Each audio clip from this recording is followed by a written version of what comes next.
Assalamualaikum warahmatullahi wabarakatuh dan selamat sejahtera. Kami daripada kumpulan 1 akan membentangkan tentang peranan AI dalam memperkasa pengajaran dan pembelajaran. Kumpulan kami terdiri daripada 4 orang. Yang pertama, Ainani Shakira, saya, Nurfati Lina, Siti Sarah dan juga Nur Fatihah. Nama saya Nur Fatihah binti Muhammad Zafi. Jadi saya akan membentangkan berkaitan dengan pengenalan yang mana untuk kecerdasan buatan AI semakin memainkan peranan penting dalam bidang pendidikan dengan membantu meningkatkan keberkesanan pengajaran dan pembelajaran.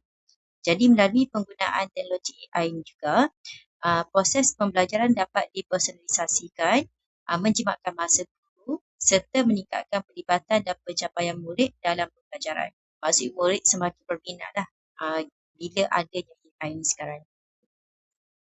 Seterusnya, sebelum kita mengupas topik ini dengan lebih mendalam, mari kita lihatkan lebih dahulu apakah objektif forum ini pada hari ini. Untuk makluman semua, forum ini diadakan dengan bersasarkan kepada 4 objektif utama. Yang pertama ialah untuk membincangkan perkembangan AI dalam sistem pendidikan. Kita perlu melihat sejauh mana teknologi kecerdasan buatan ini telah meresap masuk dan mengubah lanskap dunia pendidikan kita pada hari ini. Seterusnya ialah untuk mengenal pasti peranan AI dalam membantu guru dan pelajar. Di sini kita ingin melihat fungsi AI sebagai pemudah cara bagaimana ia boleh meringankan beban tugas guru dan pada masa sama meningkatkan keberkesanan corak pembelajaran-pelajaran. Yang ketiga ialah meneliti cabaran penggunaan AI dalam pendidikan. Kita bukan sahaja mahu melihat aspek positif, tetapi kita juga perlu bersikap realistik dengan mengkaji kekangan, risiko serta impak negatif yang mungkin timbul jika teknologi ini tidak diuruskan dengan baik. Dan yang terakhir ialah penting untuk membincangkan penggunaan AI secara beretika dan bertanggungjawab. Kita mahu memastikan warga pendidik dan pelajar tahu garis panduan yang betul supaya teknologi ini digunakan demi kebaikan akademik semata-mata tanpa menyelarihi prinsip integriti. Melalui 4 objektif inilah kami berharap forum ini dapat memberikan satu perspektif yang menyeluruh dan manfaat kepada kita semua. Untuk pelaksanaan forum, kami telah mengadakan forum kami pada 24 Mei 2026 iaitu pada hari Ahad bermula jam 2.30 petang hingga 3 petang melalui aplikasi Google Meet. Jumlah peserta kami ialah 15 orang iaitu 4 orang terdiri daripada panel forum dan 2 panel jemputan dan selebihnya ialah pihak luar yang menyertai forum kami. Untuk panel jemputan pula, kami telah menjemput pensyarah merangkap ketua program dari Kolej Universiti Antarabangsa Spektrum SIUC iaitu Muhammad Nabil bin Zabani dan Muhammad Aidi Zuhair bin Zakaria.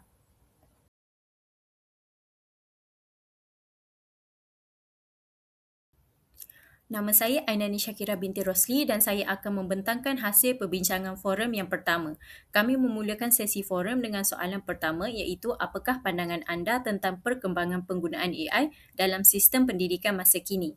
Berdasarkan pandangan panel, kami dapat merumuskan bahawa perkembangan penggunaan AI dalam sistem pendidikan masa kini sememangnya membawa banyak perubahan positif seperti memudahkan akses maklumat, penyediaan bahan pengajaran dan proses penilaian pembelajaran. Namun begitu, pendidikan tidak boleh bergantung kepada teknologi semata-mata kerana pendidikan tetap berpusat kepada manusia. Guru dan pensyarah masih memainkan peranan penting sebagai pembimbing dan pemudah cara. Setiap pelajar mempunyai karakter dan keperluan yang berbeza, jadi mereka tetap memerlukan sentuhan serta perhatian daripada seorang pendidik. Kami juga bersetuju bahawa sehebat mana pun AI, ia tidak mampu menggantikan hubungan antara guru dengan pelajar. Oleh itu, AI perlu digunakan sebagai alat untuk membantu dan memperkasa pendidikan, bukannya menggantikan peranan pengajar sepenuhnya. Dan saya, Nurfati Remy akan meneruskan lagi dengan soalan yang kedua iaitu apakah aplikasi AI yang paling berkesan digunakan dalam pendidikan masa kini? Sebagaimana yang panel jemputan kita bentangkan, Encik Aidil berpendapat bahawa tiada satu pun aplikasi AI yang boleh dianggap paling berkesan kerana setiap aplikasi mempunyai fungsi yang berbeza mengikut keperluan pengguna. Antara aplikasi AI yang disebut ialah ChatGPT untuk mendapatkan maklumat dengan cepat, Canva AI dan Gamma AI untuk menghasilkan slide pembentangan, serta Jenny AI dan Research Rabbit yang membantu dalam penyelidikan akademik. Walau bagaimanapun, Beliau menekankan bahawa pengguna perlu mempunyai literasi AI dan sentiasa menyemak ketepatan maklumat kerana AI ni kadang-kadang kala boleh memberikan maklumat yang tidak tepat. Saya pula bersetuju bahawa AI banyak membantu dalam pendidikan. Sebagai contoh, Grammarly dapat membantu memperbaiki penulisan dan tata bahasa. Namun, penggunaan AI perlu dikawal supaya kita tidak terlalu bergantung kepadanya.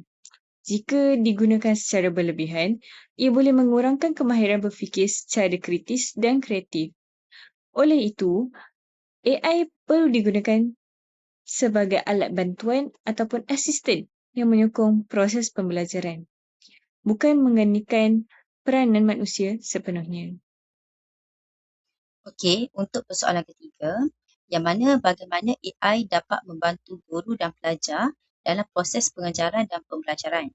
Okey, so kita tidak boleh nafikan macam yang kita telah bincangkan di dalam forum sebelum ni, yang mana AI ni dia bukan kata memudahkan pelajar saja, tapi dia juga memudahkan untuk tenaga pengajar seperti cikgu ataupun lecturer lah.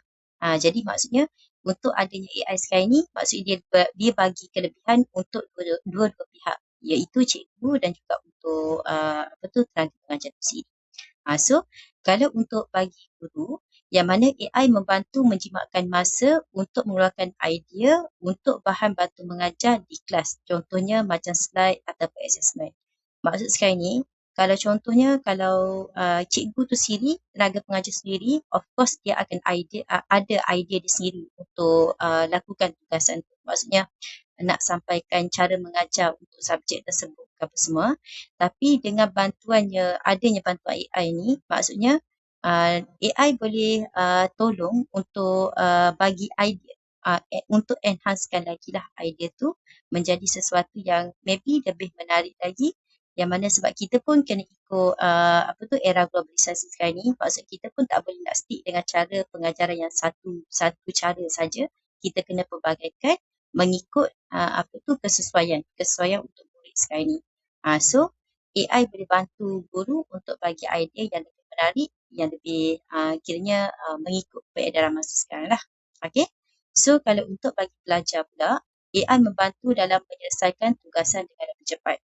Maksud sekarang ni, kalau untuk daripada side pelajar pula, contohnya kalau diberi sebarang tugasan, so daripada maksudnya selain daripada diorang boleh berfikir sendiri untuk buat tugasan tu, tapi dalam masa sama dia boleh minta bantuan daripada AI untuk bantu mereka untuk settlekan tugasan tersebut.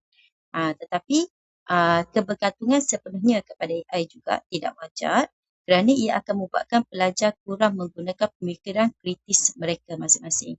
Maksudnya kat sini, kalau contohnya kalau sebarang tugasan yang diberikan kepada pelajar tu semuanya dia serahkan kepada AI, so maksudnya diorang takkan dapat diorang tak belajar apa-apa. Maksudnya yang settlekan tugasan tu hanyalah AI.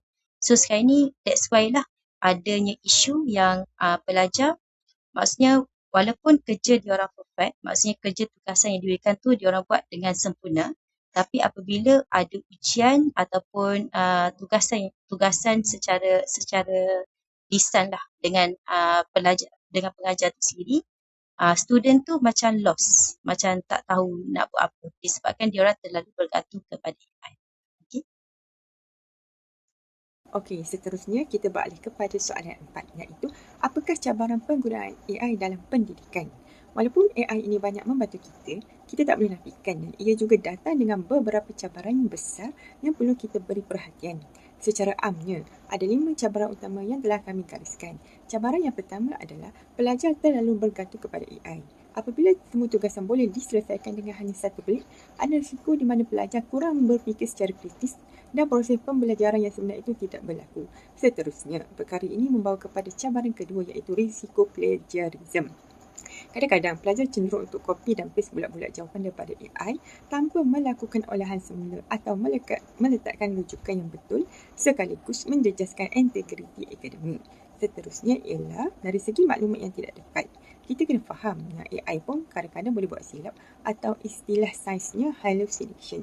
Jika pelajar menelan bulat-bulat maklumat yang diberikan tanpa buat semakan dengan betul, mereka akan mendapat fakta yang salah.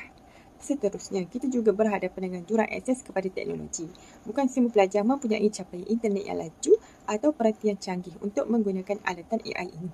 Jadi, isu ini boleh mewujudkan ketidakseimbangan peluang pendidikan antara pelajar di bandar dan luar bandar. Dan cabaran terakhir ialah kurang kemahiran penggunaan AI. Bukan sahaja dalam kalangan pelajar, malah sebahagian pendidik juga belum mahir atau tahu cara yang betul untuk mengintegrasikan AI dalam proses pengajaran dan pelajaran harian. Kesimpulannya ialah AI adalah alat bantu yang sangat berkuasa, tetapi jika cabaran ini tidak ditangani dengan bijak, ia boleh memberi kesan negatif kepada ekosistem pendidikan kita. Baiklah, secara rumusan, AI ini memberi banyak manfaat dalam memperkasa pengajaran dan pembelajaran. Namun begitu, penggunaan AI perlu dikawal dan digunakan secara beretika supaya dapat melahirkan pelajar yang kreatif, berfikiran kritis dan juga berintegriti. Sekian daripada kami. Terima kasih.